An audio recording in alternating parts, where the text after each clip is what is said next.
On today's episode, Elon Musk shoots down concerns Tesla's expansion in China will give President Xi Jinping control over US EV market, and Tesla becomes most valuable automotive brand in the world.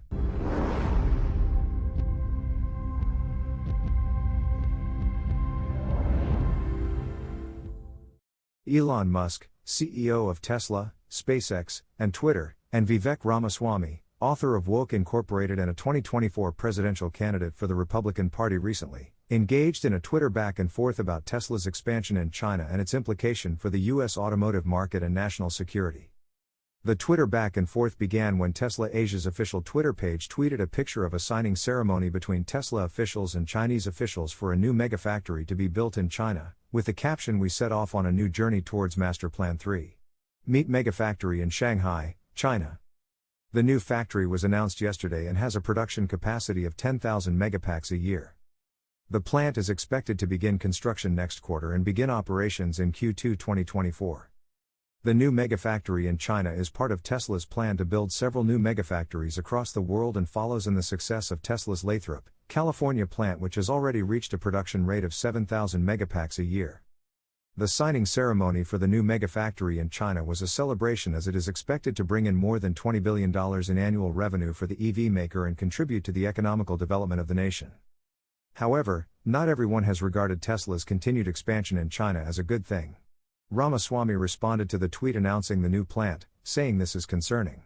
When we're all forced to drive electric vehicles, the real master won't be Elon.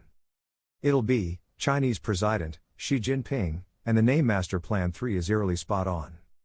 Ramaswamy continued by writing, "I love what Elon Musk is trying to do with Twitter, but doubling down with the CCP, Chinese Communist Party, is another matter. Companies should and will continue to do whatever allows them to be most successful, but it's the job of US policymakers not to let American companies sell Xi Jinping the rope today that he'll use to hang us tomorrow." Finally, Ramaswamy concluded by adding, "That's exactly what the climate cult accomplishes, and electric vehicle subsidies are one of many small pawns in that game." Ramaswamy's overall criticism appears to be that when Tesla opens a plant in China, it shares a lot of its EV technology with the Chinese. And once the US transitions to fully electric vehicles, the Chinese government will use the technology it took from the US companies, build EVs in China and export them back to the US and gain a lot of power in the US, where only EVs are allowed on the roads. And with the last part mentioning climate cults and EV subsidies, Ramaswamy appears to be suggesting climate activists pushing for EV subsidies are in actuality working to increase President Xi Jinping's influence over the US. To say the least, this is certainly an interesting response to Tesla announcing that it's building a new megafactory in China. Having said that, there is still some truth to Ramaswamy's concern about technology transfer to China. Even Tesla at the recently held Investor Day has admitted that of the more than 10,000 employees that the company employs in the whole of China, less than 30 are non-Chinese citizens. Meaning there is immense technological transfer taking place between Tesla and China. This is especially alarming when we take into consideration Giga Shanghai has become by far Tesla's largest and most important factory in the world. Although this part is irrefutable, Elon Musk nonetheless disagrees with the next leap of logic, suggesting that Tesla's expansion in China gives President Xi power over the US.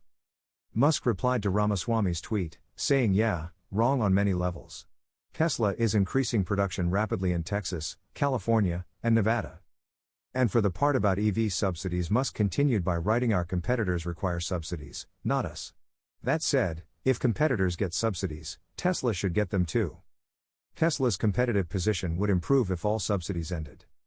Musk's reply, noting that Tesla is rapidly increasing production at 3 factories in Texas, California, and Nevada, I believe is enough to assuage Ramaswamy's concerns that China in the long run will take over the EV market in the US.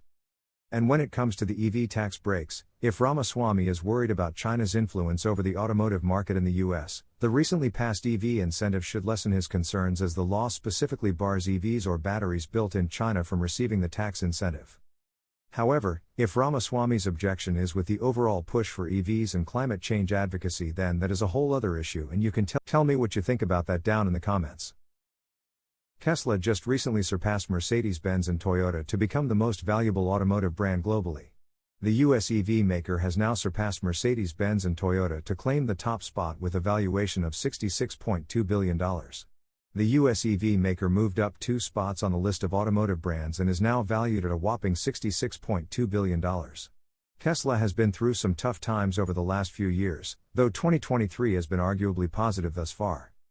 The brand opened the year with major price cuts that are still underway, which is causing much grief for rival brands.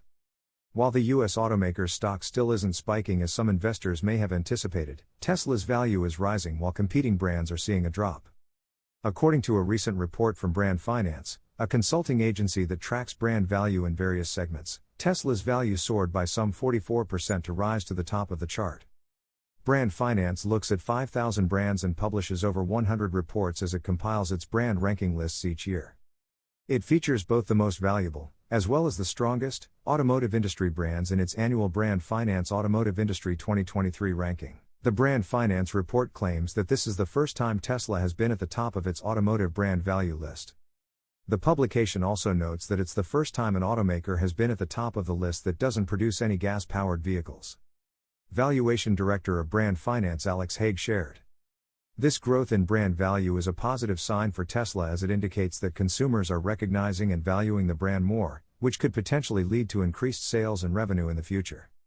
The automotive industry is highly competitive, so for Tesla to achieve this level of growth in brand value is a noteworthy accomplishment and a testament to the value of the Tesla brand. Haig goes on to add that as Tesla moves forward, it will need to work hard to protect its impressive value. Keeping a high value in such a competitive market will only work to increase the US EV maker's brand strength. Greater brand strength should bring Tesla even more success.